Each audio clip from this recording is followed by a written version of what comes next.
Duart ne këtu nuk i kemi për t'i vënë kokë, po për të hapur rrugën në Shqipërisë 2030 në Bashkimin Evropian me një shumicë parlamentare prej 83 deputetësh dhe po e përsëris që ta dëgjojnë gjithë se ndoshta nuk e kanë mirë parasysh. Dhe këtë shumicë ky popull na ka vënë dispozicion që të përveshim mëngët dhe të mos ndalemi. Duke na hequr dhe çdo lloj alibie të mundshme për çdo lloj vendnumëroje.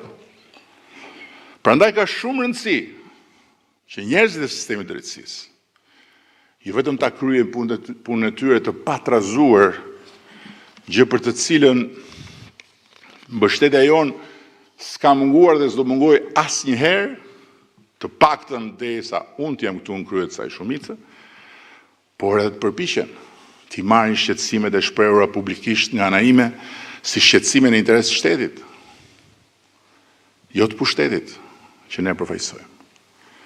Them nga ana ime, pasi pakti ynë i brendshëm këtu, në këtë grup, është që askush nuk duhet merret me gafat dhe lajthitet e drejtësisë së re, sepse pikërisht qëllimi ynë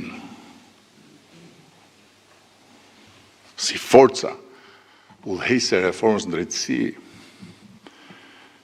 nuk është të bëjmë presion, po të kërkojmë mirë kuptim për gjërat që nuk shkojnë, apo ende më keq që shkojnë aq keq sa e dëmtojnë kauzën e përbashkët për shtetin ligjor demokratik të shqiptarëve. Fola më lart për lajthitjet pa justifikueshme, po dhe të panevojshme. Të panevojshme totalisht, sepse askush nuk ka ngritur dhe nuk do të ngrejë në emër të kësaj shumice qeverisëse asnjë pretendim që pengon hetimet nga ana e prokurorive për çdo qoftë. Edhe pse kjo alibia e pengimit hetimeve ka arritur në kulme të një absurditeti që do të ishte për të qeshur, po të ishte skeç i vitit ri, po është për të qarë, për të vënë kujën, për të vënë ulërimën, kur paketohet si kërkesë për arrest, me ca argumenta që i thonë logjikës mbyllë gojën se të futa brenda. Cila është nevoja? Çfarë justifikon? Një kuturisje të marrë për të bërë 40 kontrolle banesash në ditën e vigjiljes së vitit ri për një çështje të regjistruar para 5 vjetësh. Jo vetëm duke i trajtuar punonjësit administratës, si të ishin ndonjë organizatë kriminale, për të mbledhur e tëra njëkohësisht në burg, por dhe duke përcjell në tërë tenxherët e Shqipërisë haberin që s'ka asgjë të gëzueshme për një ditë thuajse të shenjtë në mbar globin, ku tërë bota arrin shtëpi me familje dhe me fëmijët. Shteti ligjor nuk është shtet policor, dhe rendi ligjor demokratik nuk është rend antinjerëzor, as për kriminalët më të mëdhenj, jo më për punonjësit e administratës publike, e cila është kapitali i vyer njerëzor i një shteti. Dhe jo më kot në shtyllat themelore të procesit të negociatave, krahas forcimit të drejtësisë është dhe forcimi i administratës publike. Drejtësia dhe administrata publike nuk janë në dy barikada përballë njëra tjetrës. Po si mund të forcohet administrata publike nëse çdo punonjës i saj prezumohet i fajshëm dhe trajtohet si i tillë? Duke i shkuar në banesë për kontroll ditën e fundit vitit, apo deri duke thirrur në prokurori për t'i kërkuar të pranoj faje që nuk i ka bërë, me presion, ai është presion. Sepse duhet i inkriminuar me patjetër dikush tjetër. A thua se njerëzit janë statistika dhe lëkura e tyre është asfalt që duhet shtruar për të kryer planin 3 mujor të prokurorive. Po ç'është ky hall që thirren njerëzit nga puna me tufa në orar të punës? Dhe mbajnë atje me orë të tëra pa pyetur një herë, more, keni ndonjë punë ju? Keni ndonjë mbledhje ju? Keni ndonjë afat ju? Se për të njëjtin shtet punojmë? Dhe thiren dhe deri kur në fakt duhet jenë në krye detyrës në fronte emergjencash natyrore.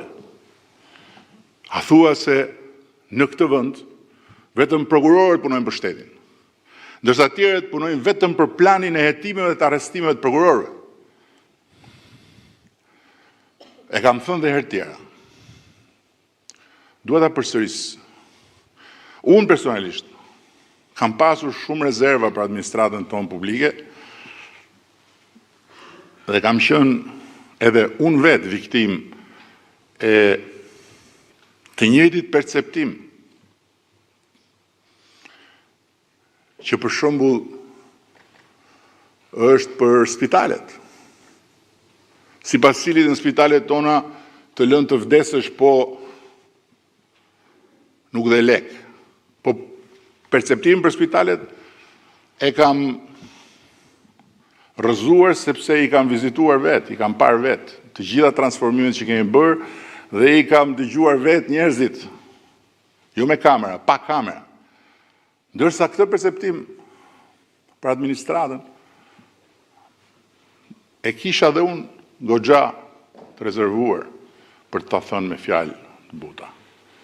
Mirë po, dhe kaq të rezervuar e kisha se janë dëshmitar të gjithë kolegët që kanë qenë së bashku me mua në atë periudhë në qeveri, kur thosha mirë më mirë do t'i hapim negociatat. Po kur t'i hapim ç'do bëjmë? Si do përballojmë ne me këtë administratë?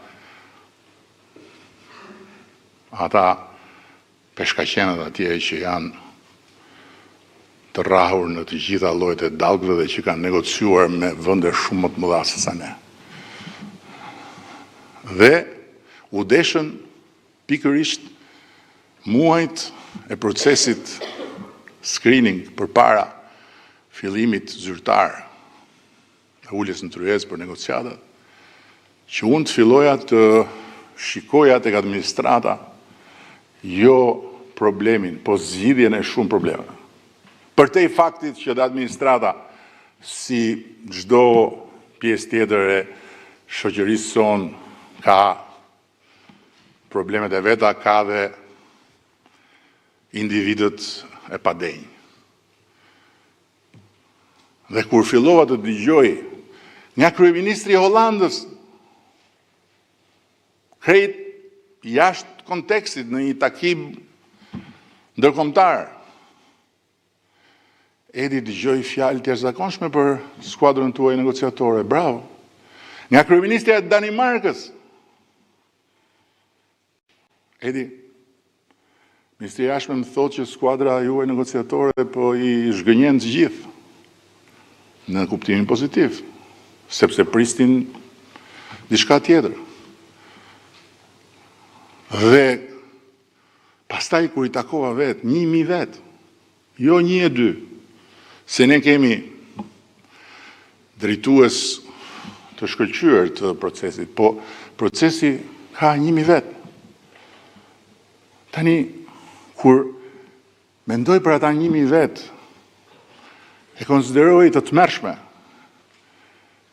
që në shpirtin e tyre të ketë frikë, frika irracionale se po na vinë, kot, pa lidhje. Kam folur edhe më parë për Akshin, edhe për drejtorën e Akshit, e cila sot e gjithë ditën ndodhet në arrest shtëpie. Nuk dua të them asnjë fjalë për përmbajtjen e çështjes. Po ditë të një gjë që ky shtet nuk mund të jetë vendi ku një institucion krenarie kombëtare si Akshi, i ngritur me vite dhe i duartrokitur edhe ndërkombëtarisht, të bëhet shesh për të mbytur psikologjikisht inxhinier dhe inxhiniere, vajza e djem, që me në krye drejtorën e atij institucioni, kanë punuar pa orar, duke bërë punëra me një vlerë të jashtëzakonshme. Çfarë duhet të them me këtë? Me që janë bërë të gjitha këto, atëherë nuk duhet hetuar, jo, në asnjë mënyrë. E kundërta është e vërtet. Të dyja duhen bërë. Dhe të dyja mund të bëhen. Njerëzit kanë të drejtën të prezumohen të pafajshëm dhe t'u jepet mundësia që të hetohen si njerëz të pafajshëm, deri kur të provohet ose jo fajësia e tyre. Është shumë e thjeshtë. Po sikur Linda Kaçanaj të jetë krejt e pafajshme. Dhe jo një kriminele, pjesë e një grupi të strukturuar, si personazhi që ka krijuar për të nguti, për të arrestuar dhe për ta masakruar me bomba artizanale, tenxhere më tenxhere, duke i vënë në kurriz vila dhe makina, ndërkohë që jeton në shtëpi me qera, dhe që, siç mora vesh, as nuk e ngjet makinën, dhe s'ka një tillë. Çfarë fiton pastaj shteti dhe çfarë mesazhi marrin ata që duan të kontribuojnë për këtë shtet? Se këtu flasim për shtetin. Për si shteti i garanton të gjithëve lirinë, të drejtën e punës dhe të drejtën e të marrjes vendimeve. Dhe natyrisht garanton të gjithë që cilido që me vendimet e veta realizojnë qëllime të fshehura, nuk është në asnjë mënyrë i pandëshkueshëm. Po sikur drejtori i keshit, një tjetër specialist që e kam njohur personalisht dhe menaxher me vlera i këtij shteti. Prej muajsh dhe ai në arrest shtëpie, për arsye që janë krejt paqarta për të vërtetës, tjeti pafajshëm. Kush fitoi dhe kush humbi në këtë mes?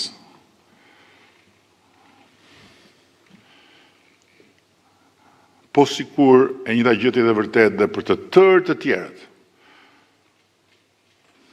Për 58% të njerëzve që sot janë në përburgje dhe që nuk ju është bërë gjyqi